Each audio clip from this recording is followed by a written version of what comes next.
Bueno, como te digo, no me agradan los pensadores que buscan la esencia universal de lo humano. Tampoco los que intentan encontrar el gran y único objetivo trascendente de la humanidad. En cambio, creo que las personas buscamos los olores, los sabores, el tacto, el sonido y el color, la pura materialidad de una experiencia común y comunicable. Y con todos estos placeres dibujamos las formas de las cosas. Creo en las aventuras inmemoriales por encontrar los perfumes, los pigmentos o las especias, y que este deseo ha movido a muchas personas a comerciar, a encontrar nuevas gentes y territorios, y quién lo duda, también a entablar conflictos y guerras, pero sobre todo a construir imaginarios ligados a las percepciones y a las sensaciones. Solo deseo traer algunos ejemplos de esta pasión tan humana por exponer los sentidos a determinadas percepciones, por buscar la originalidad de la sensación más allá de lo habitual y lo cotidiano.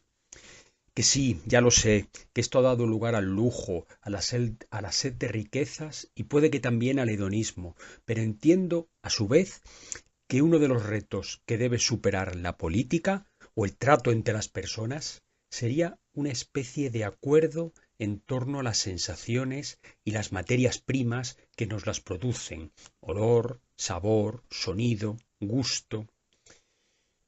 Por ejemplo, la música nos acompaña desde siempre.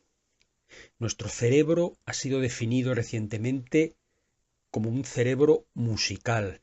Nos gustan los sonidos, apreciamos sus diferentes timbres. Resulta fascinante la aventura humana por buscarlos, por crear ambientes sonoros dotados de perfiles imaginados y anhelados, sobre todo los músicos, pero también cualquier persona curiosa. Los niños pierden horas tocando, acariciando los instrumentos nuevos que los sorprenden en sus viajes, visitas o encuentros. El tráfico histórico de instrumentos musicales ha sido colosal. Las influencias mutuas para dotar a los instrumentos propios de nuevas sonoridades ha sido una constante histórica que ha marcado la evolución de la música en todas las culturas. Fabricamos sonidos casi con cualquier cosa y por tanto, en busca del sonido imaginado, los músicos y los luthieres siempre han buscado las maderas, las resinas, los metales, las tripas, los marfiles más adecuados para la fabricación de sus instrumentos. Solo un ejemplo, recogido en la novela ensayo de Ramón Andrés y que se titula El luthier de Delft, sobre cómo los barcos de la Compañía de las Indias Orientales, según llegaban en el siglo XVII a los puertos holandeses, descargaban sus esperadas mercancías para fabricar los instrumentos musicales con las mejores y más preciados materiales.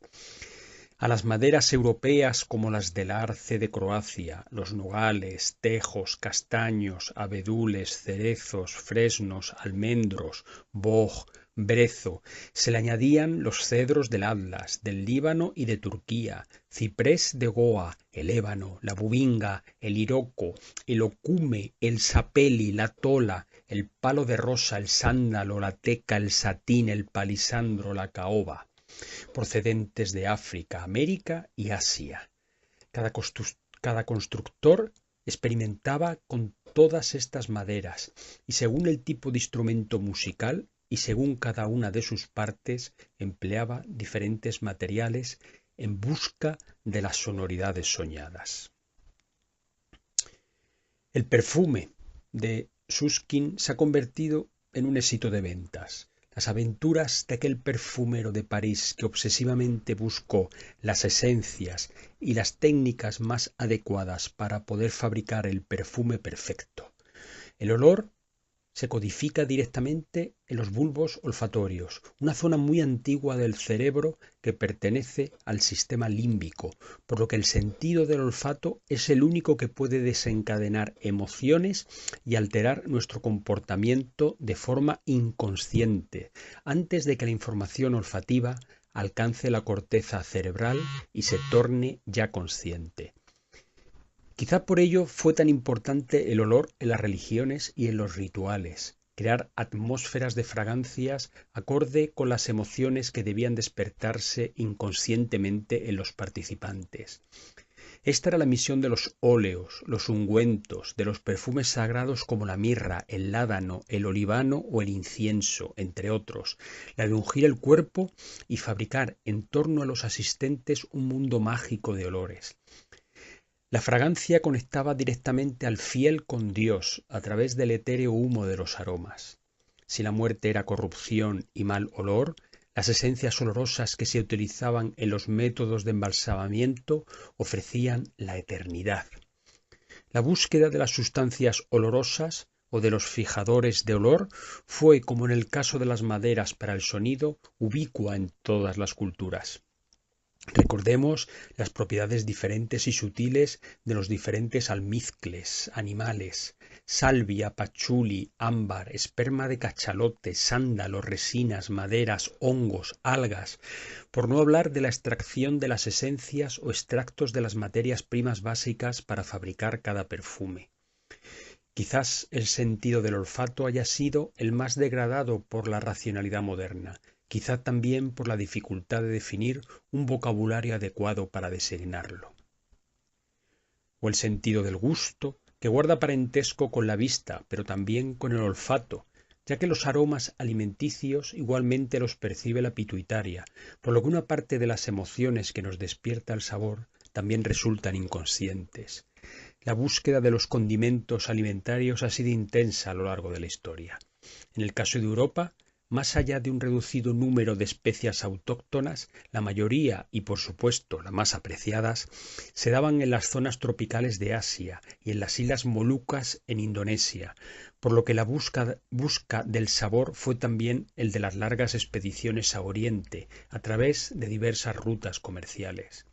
Resulta asombroso que algunas especias se hayan utilizado como medio de pago y también el hecho de que durante la Edad Media todas las especias se distribuyeran en Europa a través de las ciudades comerciales italianas.